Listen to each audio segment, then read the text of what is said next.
Го следите неделното интервју на Слободна Европа. Во него гостин е митрополитот Преспавско-Пелагонички, господин Петар.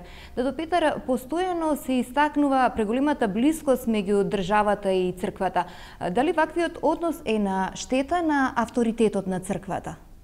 Државата и црквата од секогаш имале многу заеднички нешта и во тој контекст заедничките работи што ги имаат и едните и другите, пред се спомениците на културата, потоа заштитата на населението, угледот и достоинството на општеството, се мисли и на народот, кој го сочинува и црквата, секако, и од тој аспект, од таа гледна точка на севкупните нешта во државата што се случуваат, кои се заеднички интерес на двете институции, државата и црквата, тука нема никаков проблем да има соработка. И треба да има соработка и да има заеднички програми во надминување на сите тие опасности и проблеми што ќе се јават. Но кога станува збор за поединостите, за внатрешните работи на црквата и внатрешните работи на државата, тука не би требало да има вмешање од страна на државата во црквата и од страна на црквата во државата. Меѓутоа, во последно време бевме сведоци на свештеници или владици кои се појавуваат во медиумите со одобрување или не на ставовите на одредени политичари или појавување на места каде што имаше протести за или против заградба на одредени објекти. Не мислите ли дека ова е преголемо присуство во медиумите со речник кој што е сличен на политичарите и оттука многу верници не го одобруваат ваквото однесување односно действување во јавноста? Ако се работи за општ интерес, тогаш можеме и ние да си го кажеме својот став. Имено, кога станува збор во општеството, дали ние се застапуваме за семејство, здраво семејство, кое го сочинуваат според учењето на црквата маж и жена, кои ги исполнуваат условите така натаму, и во меѓувреме нешто друго се нуди во општеството, да има геј бракови и така натаму, ние тогаш сме должни да истапиме и да кажеме дека тоа не е природна работа, туку тоа е спротивно на природниот начин на живење и во тој контекст имаме право да истапиме и да поддржиме мислења и ставови по тие прашања. Но по прашањето пак на мешањето на внатрешните работи на државата во смисла ние да вршиме кампањи за избор на некои личности во државата или да превземеме чекори, да се мешаме во изборната кампања и така натаму, тоа не е во ред. Долгогодишен проблем кој што доби обележје на нерешлив е непризнавањето на статусот на автокефалноста на Македонската православна црква.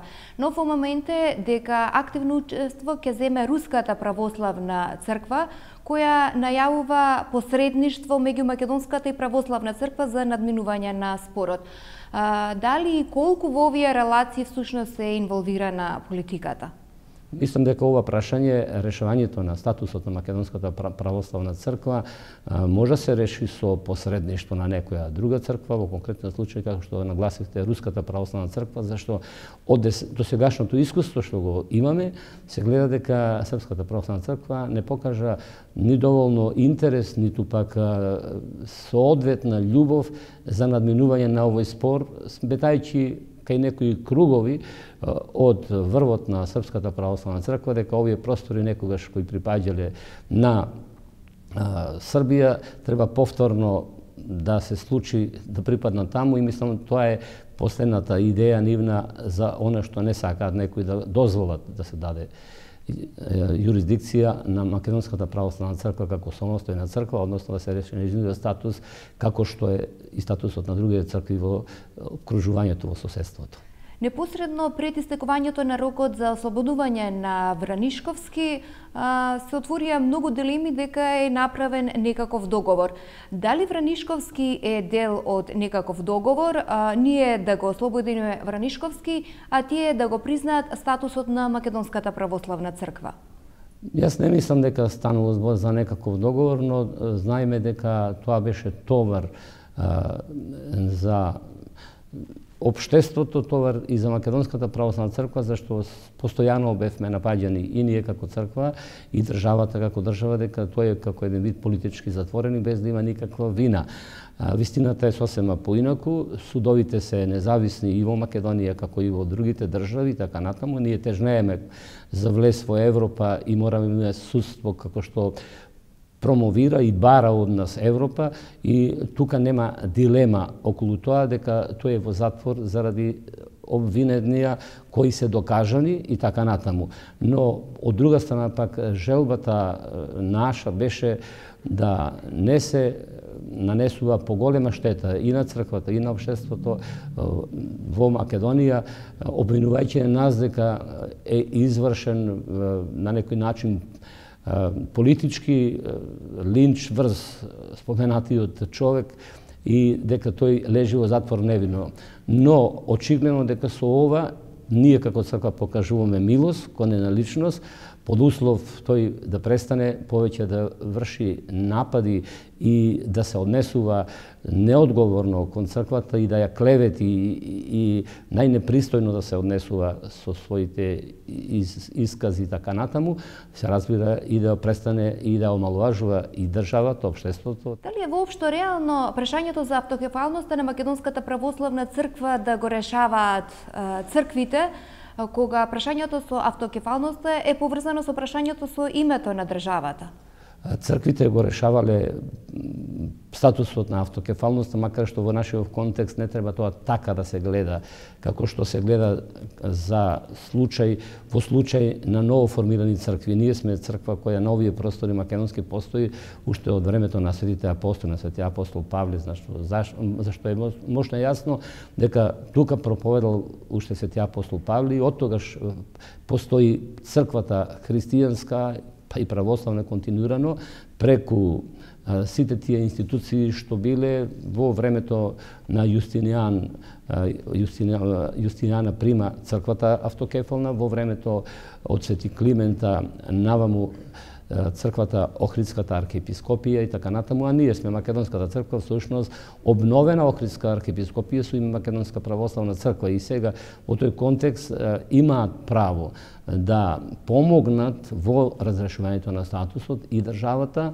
и другите исто така повикани фактори, а тоа се помесните православни цркви, кога особено ќе се најде тежок проблем некој за решавање на тоа прашање, а во конкретниот случај не се работи за некој тежок проблем, освен немаѓето желба да се даде она што и припаѓа на нашата црква низ вековите, од една страна, и друго, поради тоа што и се уште ретроградно се гледа на нашиот случај со тенденции и желба на некои националистички кругови кои сакаат да се вратат тука на овие наши простори со ништата од минатото.